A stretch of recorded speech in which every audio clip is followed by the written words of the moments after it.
La maîtrise du temps. Voici l'une de nos plus grandes obsessions. Depuis que l'homme sait compter, il tente de comprendre et de mesurer les phénomènes observables du temps. Le temps est sans aucun doute l'une des notions les plus complexes de notre univers. Si on envoie des satellites aujourd'hui dans l'espace, c'est quand même grâce à cet instrument qui paraît totalement rudimentaire, parce que c'est un bâton qui projette une ombre. Au fil des siècles, la fabrique du temps a été l'objet d'une perpétuelle quête scientifique. Et à partir du moment où on maîtrise le temps, on maîtrise les hommes. Aujourd'hui, un groupe d'experts composé d'astrophysiciens, d'ingénieurs et d'historiens part sur les traces de ces inventeurs de génie qui ont révolutionné notre perception du temps et du monde. En fait, Einstein, avec la relativité, a montré que le temps absolu, rigide, n'existe pas. La question qu'Huygens s'est posée, c'est comment faire en sorte qu'entre le tic et le tac, nous avons toujours une seconde. Cette épopée a donné naissance à des machines extraordinaires. Grâce à elles, les hommes ont apprivoisé les cycles de la Terre. Ils ont déjoué les pièges des océans, tracé des cartes, sécurisé les transports, construit les bases de notre économie moderne avant de lancer des horloges dans l'espace.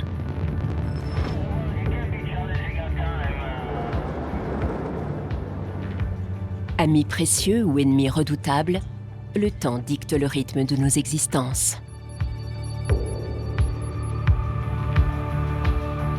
Au quatrième stop, il sera 21h46.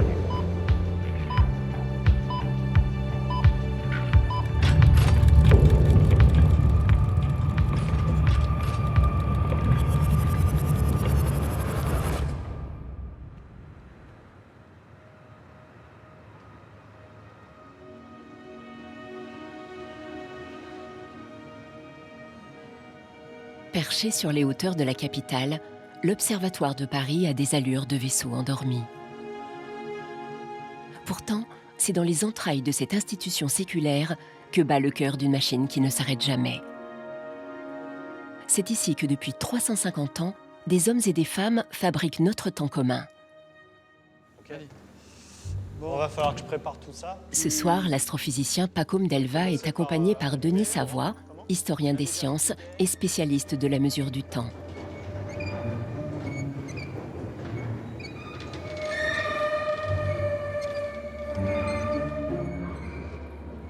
À l'image des astronomes de l'Antiquité, les deux scientifiques observent le mouvement des astres, signe du temps qui passe. Pas encore. Ah, là il y a Saturne.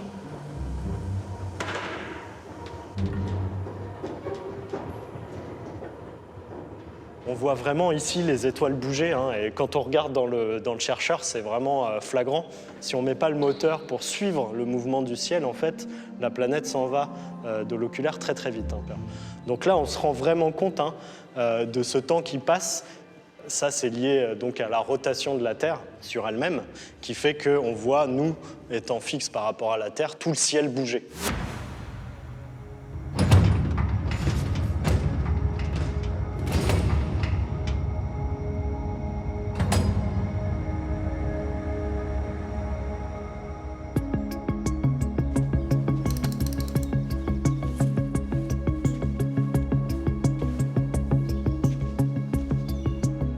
Pour retrouver l'origine de la mesure du temps, il faut remonter à l'ère préhistorique.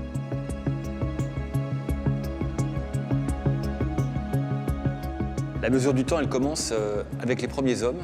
On n'a pas de témoignage, mais on suppose que l'observation du ciel, alternance du jour et de la nuit avec le soleil, la découverte qu'il y a un astre qui illumine les nuits et les jours, c'est la Lune, et que cette Lune reprend la même configuration au bout d'à peu près 30 jours, ces deux astres, rapidement, deviennent en fait les maîtres d'œuvre de la division du temps sur le long terme.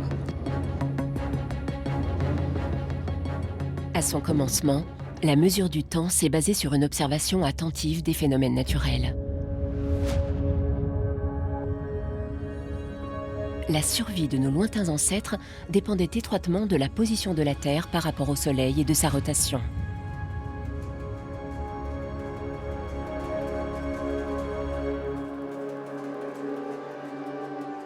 Ainsi, le jour est consacré à la chasse ou à la cueillette,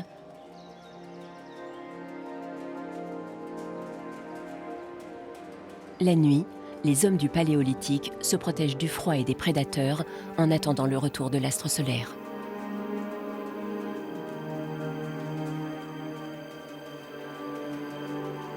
Avant de dompter le temps, ces nomades vivent au rythme de la nature et des saisons, calés sur le cycle des plantes ou le déplacement des troupeaux d'herbivores. La mesure du temps naît quand il y a mathématisation. Et ça, les témoignages, certains, c'est les Babyloniens et les Égyptiens.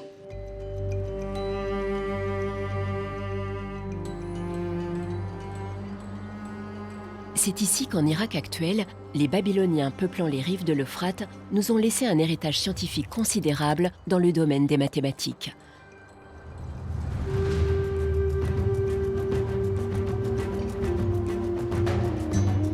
Gravées de lignes serrées en écriture cunéiforme, des tablettes d'argile révèlent comment les savants babyloniens divisent l'année en 12 mois de 30 jours.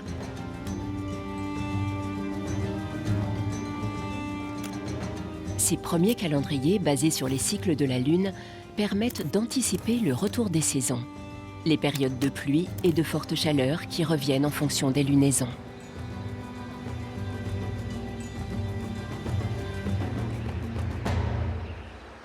Donc les Babyloniens, eux, ils avaient une astronomie extrêmement élaborée. Ils étaient capables de prévoir à long terme la position du Soleil, de la Lune et des planètes dans le ciel. Ils avaient ce qu'on appelle des éphémérides. Donc ça veut dire qu'ils ont une parfaite maîtrise du temps. Et cette observation du temps, elle se faisait avec, on va dire, l'instrument le plus rudimentaire de l'astronomie, le gnomon, qui permet de déterminer les constantes fondamentales de l'astronomie.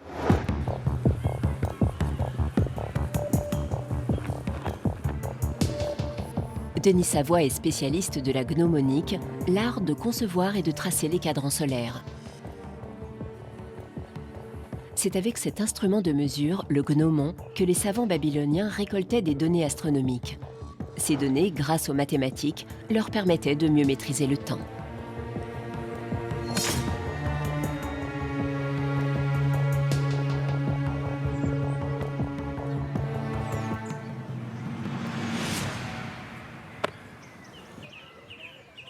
Ça, c'est un instrument qui remonte à la très haute antiquité, 2000 ans avant Jésus-Christ. Si on envoie des satellites aujourd'hui dans l'espace, c'est quand même grâce à cet instrument qui paraît totalement rudimentaire, parce que c'est un bâton qui projette une ombre. Mais ce gnomon, c'est tout simple. Donc c'est un bâton qu'on essaie de planter bien verticalement, sur une surface plane de préférence, et on va s'intéresser à l'extrémité de l'ombre. Et tout au long de la journée, si on s'amuse, avec des petits cailloux par exemple, à matérialiser, grosso modo, quand on veut, l'extrémité de l'ombre, à intervalles réguliers, on va obtenir au sol une courbe qui est une hyperbole, et on va voir qu'il y a un moment de la journée où l'ombre est la plus courte. À ce moment-là, le soleil est dans la direction du sud géographique, il est au plus haut, et c'est là que les astronomes babyloniens font la mesure de la longueur de l'ombre, et c'est de la mesure de cette longueur qu'ils vont déduire les paramètres comme latitude, obliquité, longueur des saisons, solstice, etc. L'ombre du gnomon montre que la Terre tourne à la fois sur elle-même et autour du Soleil avec un axe de rotation incliné. C'est cette inclinaison qui provoque la variation de la hauteur du Soleil au cours de l'année et qui provoque donc le phénomène de saison. Les astronomes babyloniens observent qu'au solstice d'hiver, le Soleil est au plus bas dans le ciel et qu'il produit une ombre très longue. Au solstice d'été, le Soleil est à son plus haut. Il produit donc une ombre très courte.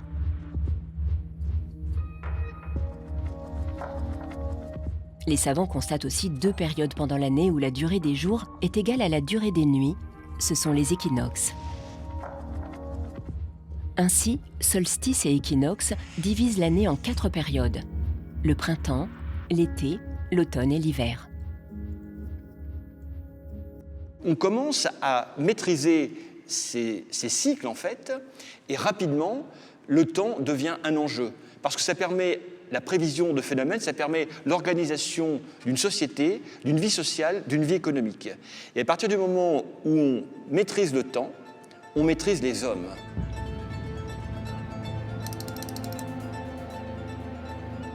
Les civilisations anciennes comme les Babyloniens et les Égyptiens se limitaient donc à la description des phénomènes observables. Il faut attendre le 5e siècle avant notre ère pour que les savants et les philosophes grecs franchissent une nouvelle étape dans la fabrique de notre temps. Ils vont parvenir à matérialiser l'écoulement du temps qui passe en inventant des machines prodigieuses. Dans les ruelles du centre d'Athènes, un minuscule musée est dédié aux technologies de la Grèce antique. C'est ici qu'un ancien ingénieur a reconstitué l'une des inventions les plus marquantes de cette époque.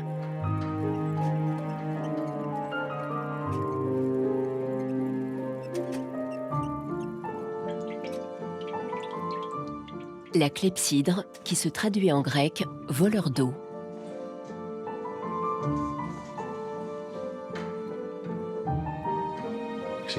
J'ai commencé mes recherches en 1981. À l'époque, j'étudiais à l'école polytechnique d'Athènes. Je suis ingénieur en mécanique. Avec l'aide de l'un de mes professeurs, je me suis plongé dans les technologies de la Grèce antique. J'ai cherché les sources de ces inventions extraordinaires et petit à petit, j'ai commencé à réaliser des répliques.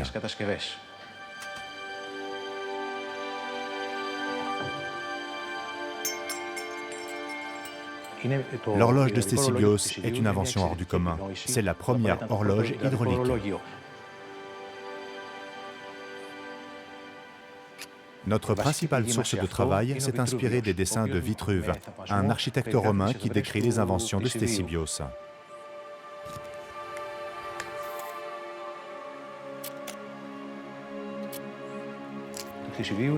Cette horloge à eau fonctionne grâce à un système d'engrenage, basé sur un rapport de 1/365.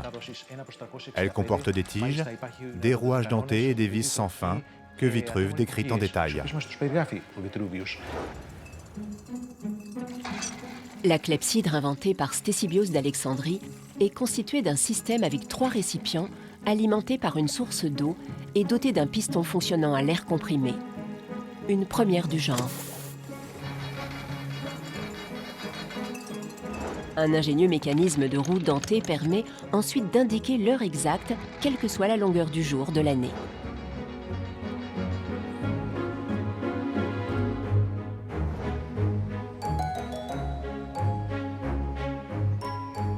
Les vestiges de cette invention géniale se trouvent dans une partie méconnue de l'Agora d'Athènes. Cette tour octogonale indique la direction des vents et abrite une horloge monumentale.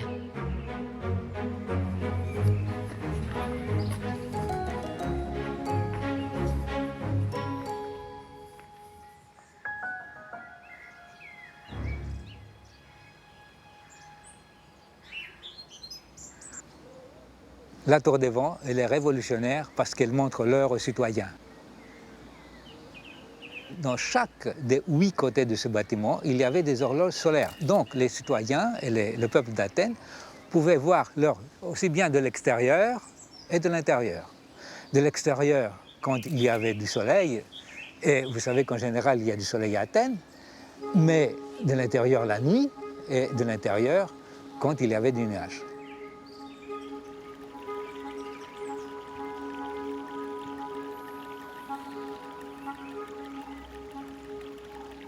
À l'intérieur de la tour des vents, il y avait donc un système qui a été alimenté par l'eau qui se trouve à l'extérieur du bâtiment. Donc c'est une horloge qui est alimentée par une petite source qui justement s'appelle la clepsydre.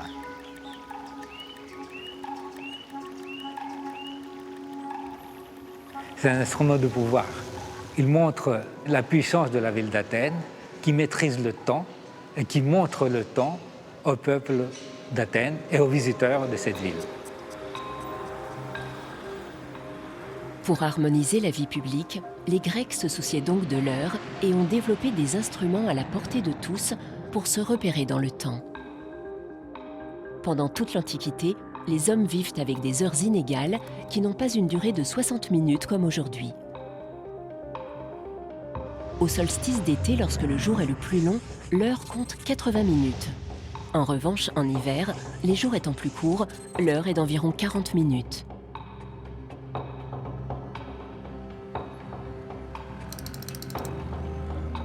Au IIIe siècle avant notre ère, les Romains ne tardent pas à s'approprier les inventions de la culture grecque. Héritiers des gnomons, les cadrans solaires constituent la base de l'horlogerie antique romaine. Les cadrans solaires apparaissent un peu partout dans la cité.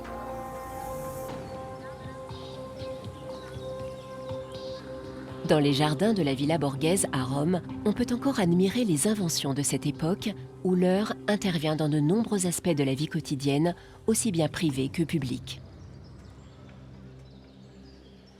Ces cadrans solaires, ils ont une double fonction, à la fois une fonction sociale d'indiquer l'heure aux citoyens, mais en même temps, ce sont des objets de prestige. Là, celui de la Villa Borghese, il est extraordinaire, il est sculpté, il est magnifique. Donc le propriétaire veut aussi exhiber tout son savoir scientifique et la sculpture qui va autour. Ce n'est pas simplement des objets de science, c'est aussi de l'art. Et on étale sa richesse et ses connaissances. Et en général, on les munit d'une devise. Alors, avec Sénèque, on en a une très belle. Hein, on a très peu de temps, on en perd déjà beaucoup. Et puis, il y en a d'autres qui sont très drôles, comme « Il est plus tard que tu ne le crois ». Donc, ces devises, c'est le complément indispensable au cadran solaire. Ça évoque la fuite du temps d'un point de vue philosophique et religieux.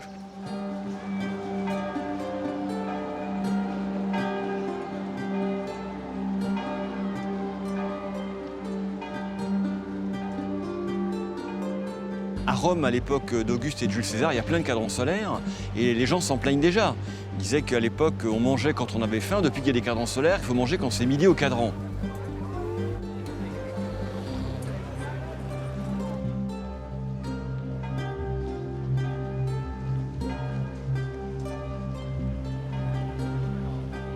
Denis Savoie rejoint la place du Montecitorio. Devant le Parlement italien se dresse un monument imposant, vestige de la grandeur de Rome et du savoir scientifique romain.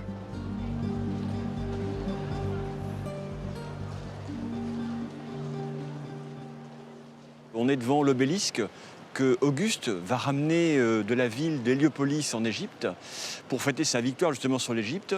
Et il va ériger, non pas ici, mais sur le Champ de Mars à Rome, cet obélisque qui va constituer une méridienne, c'est-à-dire un gigantesque gnomon qui va indiquer à la fois le midi solaire et en même temps la date. Cet obélisque de 22 mètres de haut mesure l'allongement ou le raccourcissement des jours au cours de l'année.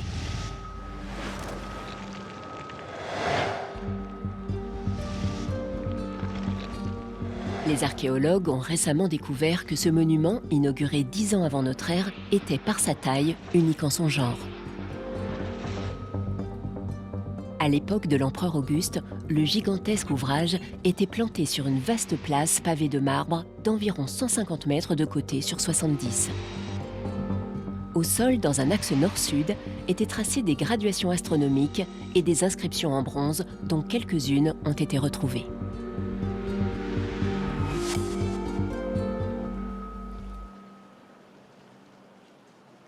Et ça sert aussi de calendrier, parce que chez les Romains, le temps, c'est pas que l'heure, c'est la gestion à long terme, on va dire, des jours et des mois. Et il faut rappeler que avant Auguste, du temps de Jules César, on avait déjà un calendrier, le calendrier républicain, qui remontait au 8e siècle avant Jésus-Christ.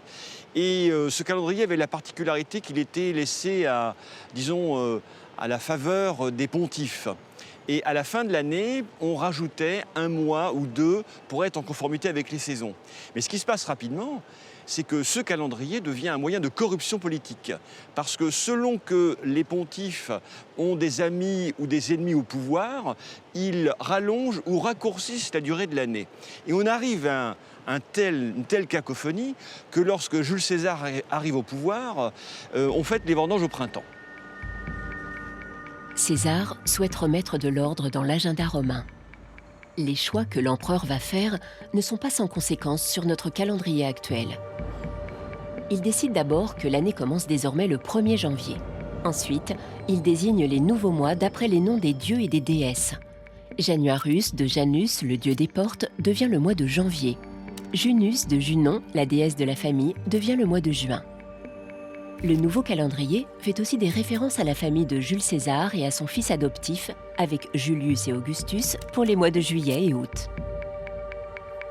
La première chose que fait Jules César, c'est d'abord d'engager un astronome pour réformer ce calendrier, qui s'appelait Socygène, et puis c'est de ramener le calendrier en conformité avec les saisons. On va donc avoir une année qui va comporter 455 jours, c'est ce qu'on appelle l'année de la confusion, et il va ensuite instaurer ce qu'on appelle le calendrier julien, qui comporte une année bissextile tous les 4 ans. Ça date de 45-46 avant Jésus-Christ. Voilà comment César a créé l'année la plus longue de notre histoire, une année de 15 mois. Après une période antique florissante en matière d'instruments de mesure du temps, la course à l'exactitude se poursuit considérablement dans les pays du monde musulman, avec d'immenses progrès dans les domaines des mathématiques, de la géométrie ou de la physique. Mais en Europe, dans le monde chrétien, c'est un tout autre rapport au temps qui s'impose. À la fin du Moyen-Âge, au XIIIe siècle, une invention mécanique va influencer toute l'humanité de façon durable.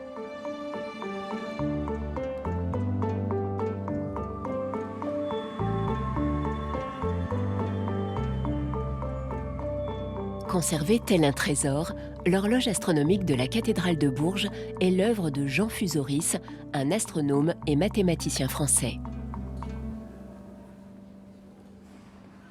Aujourd'hui, les visiteurs de la cathédrale découvrent alors un mécanisme complexe qui non seulement donne l'heure, fait sonner les cloches, mais indique également les cycles de la Lune et du Soleil.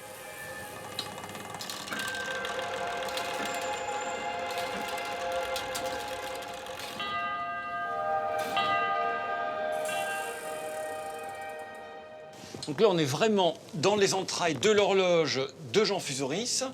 Et on voit très bien ici le folio qui est là. C'est cette barre horizontale avec les deux masses en fait, qui servent à équilibrer. Ici, l'axe d'entraînement avec les deux petites palettes. Et puis la roue d'échappement qu'on voit tourner ici. Et puis le poids, évidemment, qui entraîne tout ça, qui est tout en bas. C'est extraordinaire parce que c'est pratiquement le seul qui est encore en usage en France. Cette horloge mécanique de nouvelle génération possède 3 pièces essentielles. Un poids, une roue d'échappement et un folio. Le poids entraîne l'aiguille dans un mouvement de rotation. La roue d'échappement communique au rouage la force motrice du poids. Quant au folio, couplé à la roue d'échappement, il sert de balancier horizontal. Ces battements sont les unités qui donnent les fractions de temps. Cette formidable innovation technique déclenche une grande vogue des horloges mécaniques au XIVe siècle, un peu partout en Europe. Ce système, c'est vraiment le début de l'horlogerie. C'est une splendeur absolue et ça va durer jusqu'au XVIIe siècle avec l'invention du balancier par Christian Huygens.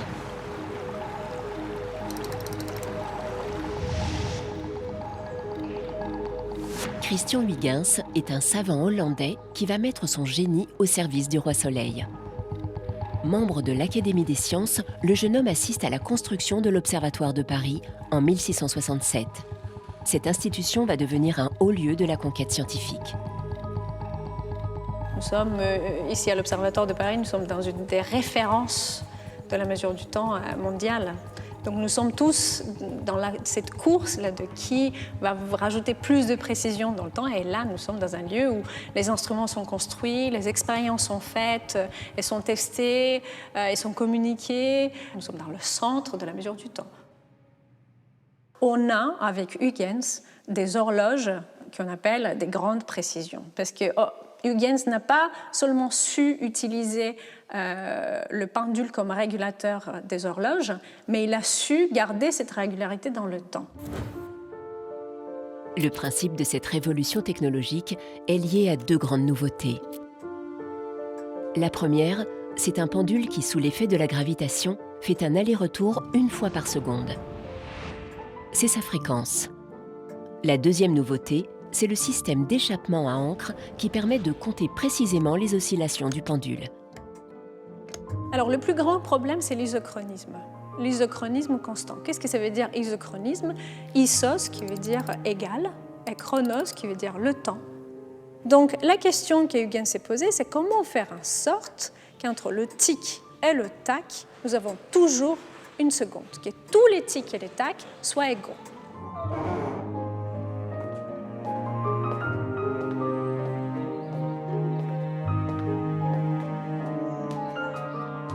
Christian Huygens se serait lié d'amitié avec Louis XIV. En 1673, il lui a dédicacé son dernier ouvrage sur la mécanique horlogère. Invité à Versailles quelques années plus tôt, Huygens a présenté au roi Soleil sa dernière invention, une horloge animée par un pendule dont le battement semble éternel.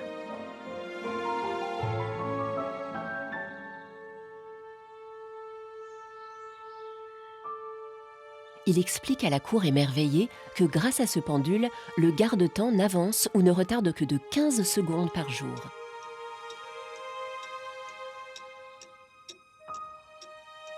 C'est un véritable bond en avant dans la course à la précision.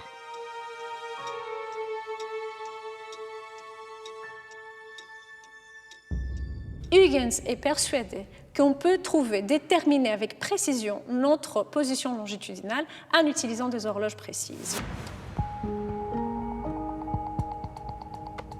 Galilée pensait qu'une horloge de précision ou un instrument de mesure du temps, peu importe lequel, était un instrument accompagnateur aux observations astronomiques et que la solution se trouvait là, aux observations astronomiques. Alors qu'Huygens était persuadé que s'il trouvait une manière de pouvoir emporter le temps avec lui sur un bateau, il allait résoudre les problèmes de la détermination de longitude. Pour se repérer à la surface de la Terre, il faut connaître 2 coordonnées.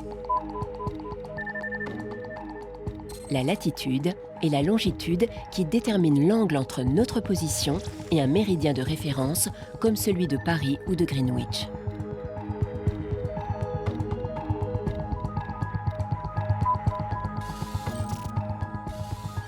Pour la latitude, il est possible de se repérer par rapport à l'étoile polaire, toujours fixe dans le ciel de l'hémisphère nord. Mais la longitude nécessite de comparer l'heure qu'il est au méridien d'origine avec celle de l'endroit où l'on se trouve. Un écart de 4 minutes correspond à 1 degré de longitude, soit une centaine de kilomètres sur l'équateur.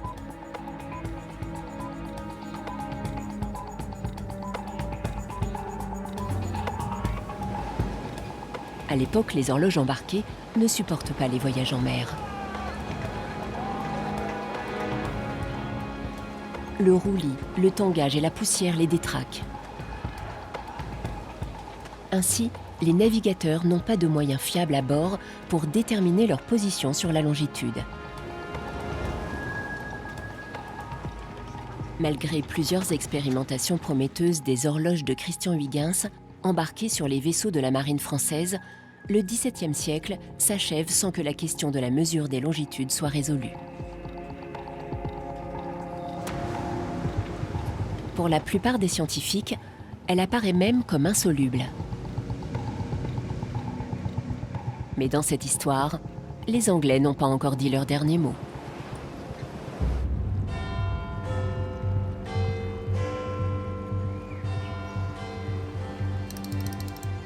Au tournant du XVIIe siècle, la conquête du temps n'est plus seulement un marqueur qui organise la société, mais devient bel et bien un objectif stratégique pour les puissants de ce monde. Savoir se repérer avec précision sur l'océan lors d'une traversée reste le Graal absolu. Cette bataille scientifique est menée depuis l'observatoire de Greenwich à Londres. C'est sur cette colline qu'a été tracé le célèbre méridien et qu'en 1675 est établie l'heure GMT, le temps moyen de Greenwich. C'est aussi ici que l'on garde la mémoire d'un drame qui a bouleversé l'histoire du temps. L'une des plus grandes catastrophes maritimes anglaises s'est déroulée le 22 octobre 1707. Alors que Sir Claude Chevel, dont la flotte était stationnée en Méditerranée, navigue vers l'Angleterre, 4 de ces navires font naufrage près des îles Scilly dans la Manche. On a dénombré de 1400 à 2000 morts.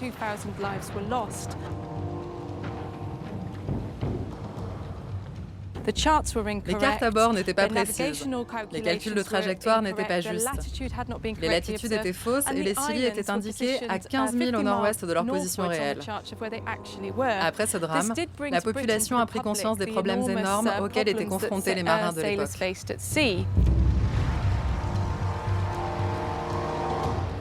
À la suite de cette catastrophe maritime, l'amirauté britannique lance en 1714 un concours à destination des savants et des horlogers pour qu'ils parviennent à mettre au point la première horloge marine capable de donner sans erreur la bonne longitude.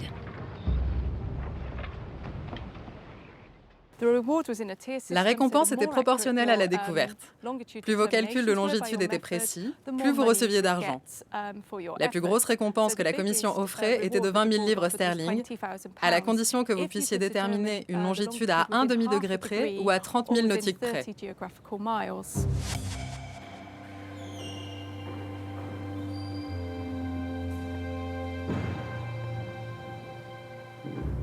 En 1730, un horloger de génie va tenter de relever le défi.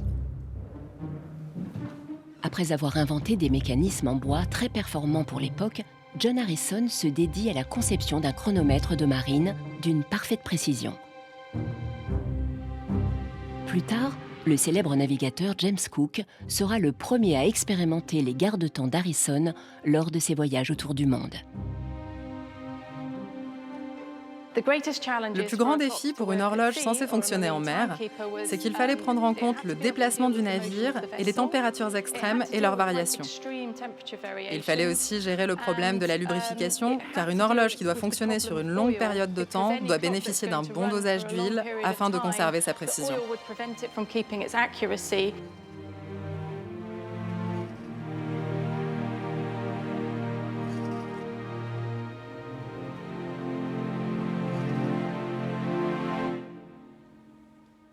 L'invention de Harrison est basée sur le principe d'une horloge à pendule. Un ressort entraîne le mécanisme de manière autonome afin d'éviter tout arrêt de l'horloge embarquée. Ça, c'est l'une des grandes inventions de Harrison. L'autre invention, c'est qu'il a mis au point 2 haltères qui fonctionnent de manière coordonnée. Leurs mouvements opposés annulent les effets du tangage. Le système de ces 2 barres reliées par des ressorts était surnommé par Harrison la gravité artificielle. En 1736, John Harrison embarque sur un navire de la marine anglaise avec sa montre de mer pour une traversée jusqu'à Lisbonne. Ce voyage a valeur de test aux yeux de la Commission des longitudes. Mais son chronomètre réagit très mal aux conditions mouvementées de navigation. Impossible pour lui d'obtenir des calculs fiables qui permettraient de positionner le navire sur les cartes marines. Arrivé au Portugal, l'horloger pourtant ne baisse pas les bras. Il sait que son invention mérite quelques réglages.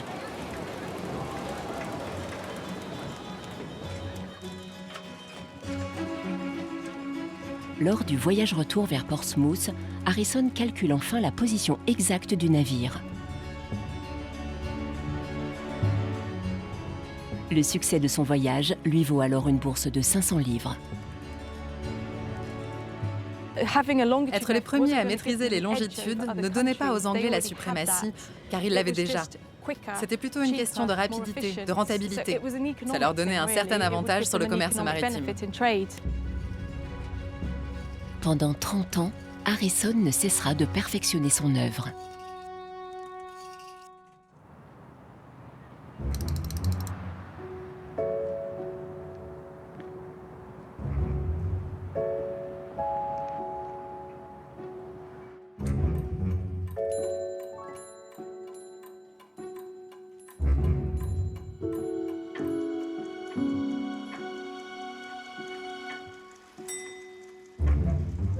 John Harrison décroche donc le prix de l'Amirauté royale. mais il est talonné à Paris par un horloger français, Ferdinand Berthoud, qui parvient à concevoir son propre chronomètre. Ainsi, la détermination de notre position géographique sur Terre ou sur mer est indissociable de la mesure du temps. Plus cette mesure est précise, plus juste sera notre positionnement. Mais pour atteindre ce niveau d'exactitude, encore faut-il bénéficier d'une échelle de temps commune. Au début du XIXe siècle, alors que le monde vit encore à l'heure solaire, la révolution industrielle va radicalement changer notre perception du temps. Avec l'invention du chemin de fer, les ingénieurs vont devoir surmonter un obstacle majeur. Transporter à travers tout le pays des voyageurs vivant tous selon des horaires différents.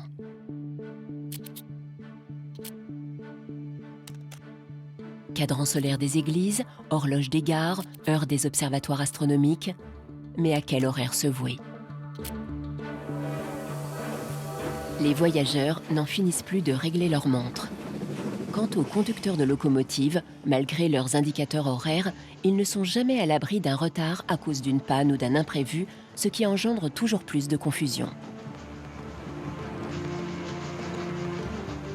Aux États-Unis, un passager qui traverse le pays doit remettre sa montre à l'heure 75 fois. Un jour d'août 1883, un train quitte une ville de la côte Est. Il part en direction du nord. Au même moment, à l'autre bout de la voie ferrée, un train file à pleine vapeur vers le sud. Les deux locomotives se déplacent sur une voie unique. À bord, les cheminots ont les mêmes horaires à tenir, mais n'ont pas la même heure à leur montre.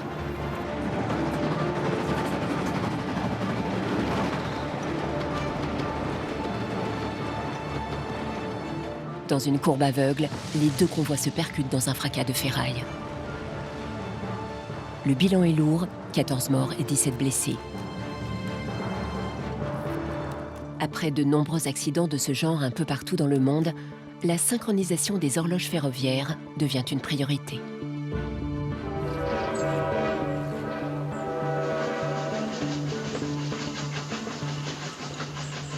En 1884, après des échanges houleux, notamment entre la France et les États-Unis, la conférence de Washington choisit le méridien de Greenwich comme référence pour la création d'un système de fuseaux horaires. Celui que nous connaissons aujourd'hui.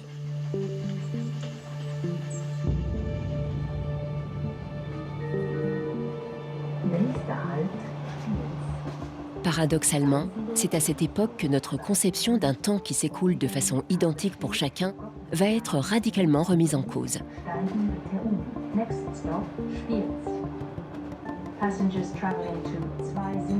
L'astrophysicien Pacôme Delva est héritier de cette révolution opérée en Suisse il y a plus de 100 ans.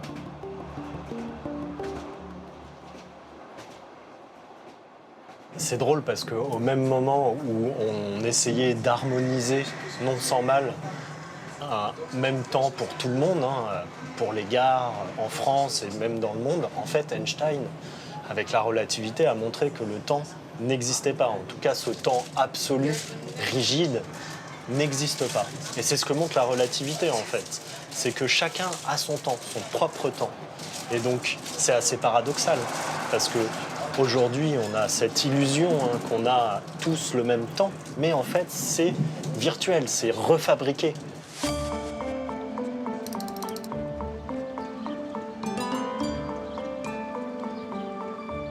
Cette cycliste a l'impression que c'est la ville qui défile, mais on peut tout aussi bien dire que les spectateurs immobiles de cette scène ont, eux, l'impression que c'est le vélo qui défile. Ces deux perceptions équivalentes décrivent le principe de la relativité. De la même manière, Albert Einstein déclare que cette impression de temps qui passe s'explique par notre déplacement dans l'espace-temps. Afin d'expliquer la genèse de cette théorie novatrice, Pacôme Delva se rend sur les lieux qui servirent, en quelque sorte, de laboratoire au jeune Einstein. Donc en fait, il faut imaginer, on est en 1905, Albert Einstein habite juste un petit peu en dessous. Pour aller travailler au bureau des brevets qui est un petit peu plus au nord, il passait toujours par là et il voyait tous les jours, il voyait la tour de l'horloge. Et donc il était confronté aussi avec certaines questions comme le temps, la notion de temps, etc.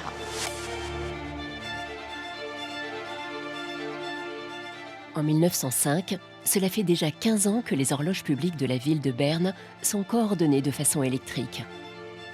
Albert Einstein étudie depuis 3 ans les brevets relatifs à la synchronisation horaire et puis un beau jour, le jeune homme a une révélation. La simultanéité absolue n'existe pas. 2 événements simultanés pour un observateur ne le sont pas nécessairement pour un autre.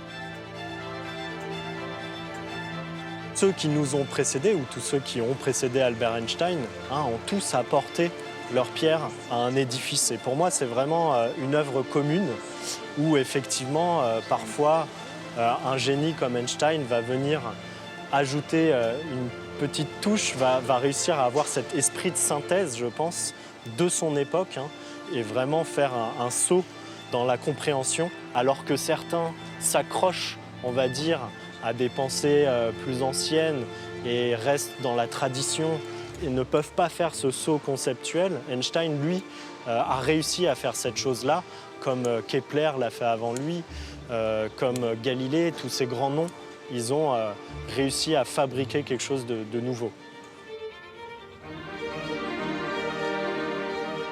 À l'image de Galilée qui décrit que tous les corps tombent à la même vitesse dans le vide, quelle que soit leur masse, la physique progresse parfois à l'inverse du sens commun. La théorie de la relativité d'Einstein ne déroge pas à cette règle. Albert Einstein faisait beaucoup d'expériences de pensée. On peut faire une expérience de pensée, nous aussi, comme Einstein. Supposons que je demande à un ami de m'accompagner à Berne. Nous prenons le train à Paris et on ne prend pas le même train. Moi, je vais prendre un train à grande vitesse qui va arriver assez rapidement à Berne, le plus rapidement possible. Et mon ami va prendre un train beaucoup plus lent, qui va arriver plus tard. À Paris, on prend 2 montres, supposées idéales et très très précises, comme on sait les fabriquer aujourd'hui avec les horloges atomiques, et on les synchronise, c'est-à-dire qu'on met le même temps sur mon horloge et celle de mon ami à Paris avant de partir. Moi, j'arrive beaucoup plus rapidement que lui, à Berne, et une fois à Berne, je l'attends, j'attends son train qui va beaucoup plus lentement, et une fois qu'il est arrivé, on compare nos montres. Eh bien, la durée qui s'est écoulée entre ces 2 événements, le départ de Paris, où j'ai synchronisé ma montre avec mon ami, et l'arrivée à Berne de mon ami, où on recompare nos montres, entre ces 2 événements-là, il ne s'est pas écoulé la même durée, parce que les trains, nos 2 trains, ne sont pas allés à la même vitesse. Il y aura une fraction de nanoseconde de différence. Avec Einstein, c'en est donc fini du grand battement universel que traduirait le tic-tac des montres. Les physiciens vont progressivement prendre les rênes pour imposer un temps purement conventionnel, fabriqué en toute connaissance de cause.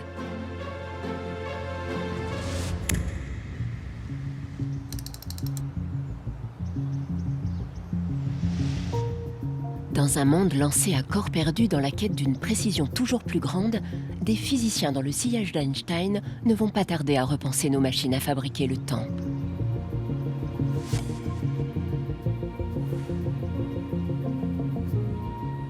À l'Observatoire de Paris, on peut encore contempler les instruments mécaniques qui ont révolutionné leur époque.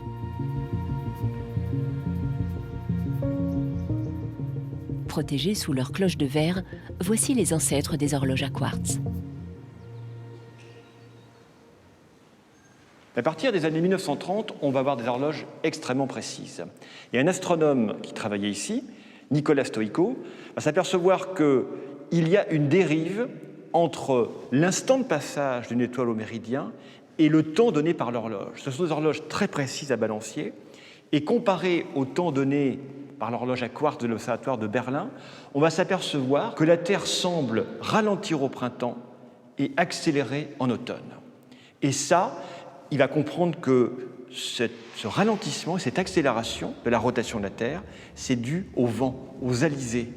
Et donc ça porte un coup fatal à la fin des années 1950 à l'étalon de temps qu'est la Terre. Désormais, les astronomes vont perdre la gestion du temps au profit des physiciens.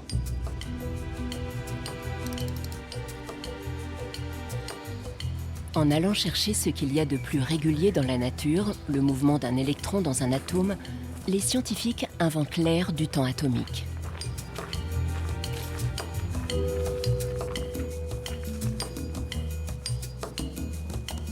C'est dans l'une de ces anciennes coupoles astronomiques que se cache l'un des laboratoires les plus secrets de l'Observatoire de Paris.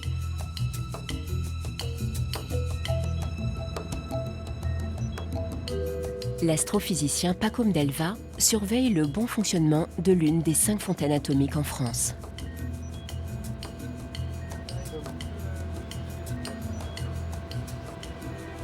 Ce type d'horloge qui fabrique le temps universel officiel est basé sur la vibration de l'atome de césium.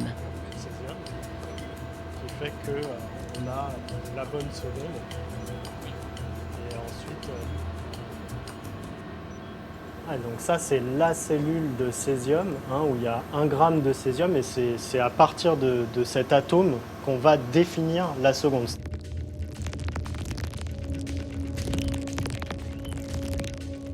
Lorsqu'un atome est bombardé d'énergie, il vibre.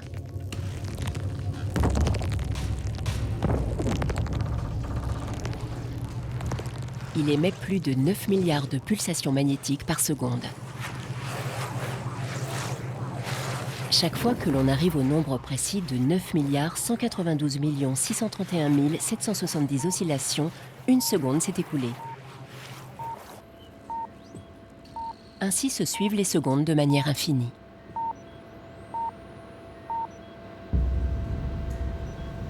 Quand on dit que cette horloge est exacte, ça veut dire qu'on peut certifier que la fréquence qu'on obtient aujourd'hui sera la même que celle l'année prochaine, ou dans 10 ans, ou dans 100 ans.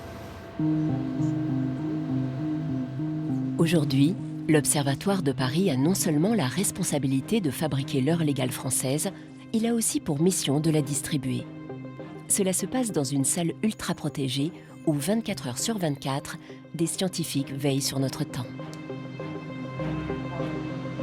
Au 4e top, il sera 21h51 minutes.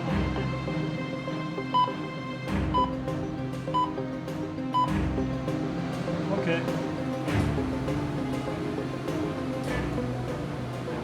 Ici, on est dans la salle RNT, référence nationale de temps. C'est ici qu'on fabrique le temps légal français. À partir des signaux, donc des horloges qui sont au laboratoire, on va synthétiser grâce à toutes ces machines le temps légal français. Donc ensuite, on va comparer ce temps légal à d'autres temps de d'autres pays. Et à partir de tous ces temps, on va synthétiser un temps global qui s'appelle donc UTC. Et à partir de cet UTC, qui va être référencé à Greenwich, on va rajouter un certain nombre d'heures suivant le fuseau horaire où on est. Quand une seconde passe ici sur cette horloge, c'est la même seconde au même moment qui passe aux États-Unis, au Japon, en Chine, en Russie, etc.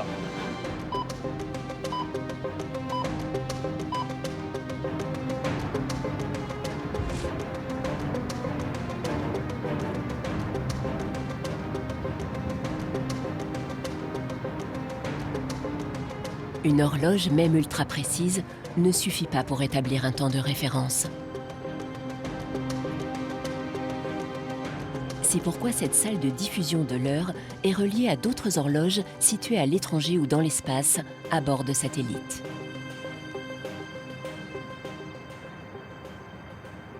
Ces 2 antennes ici envoient un signal électromagnétique dans l'espace vers un satellite géostationnaire. Géostationnaire parce qu'il va rester fixe dans le ciel. Et à partir de ces comparaisons, on va fabriquer un temps commun qui va être le même pour tout le monde, sur tous les continents, dans tous les pays. Autrefois embarquées sur de grands navires, les horloges naviguent aujourd'hui dans l'espace.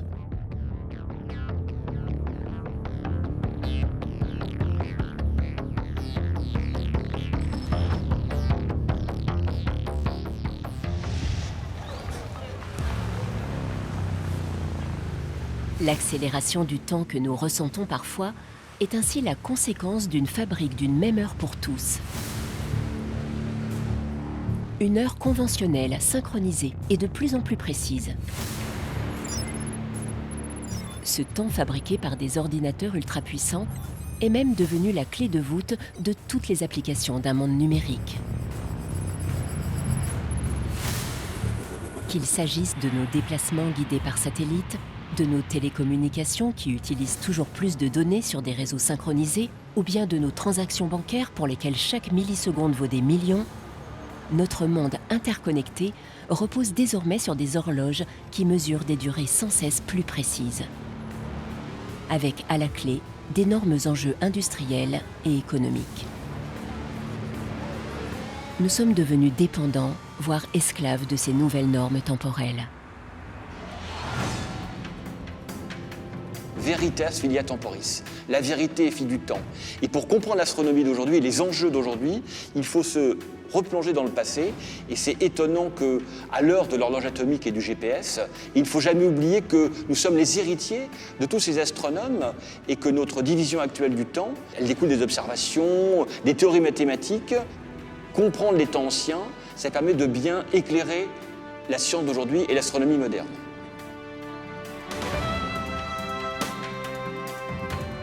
Désormais, à chaque seconde écoulée, nous nous souviendrons des génies qui ont tenté de percer l'un des plus grands mystères de notre existence.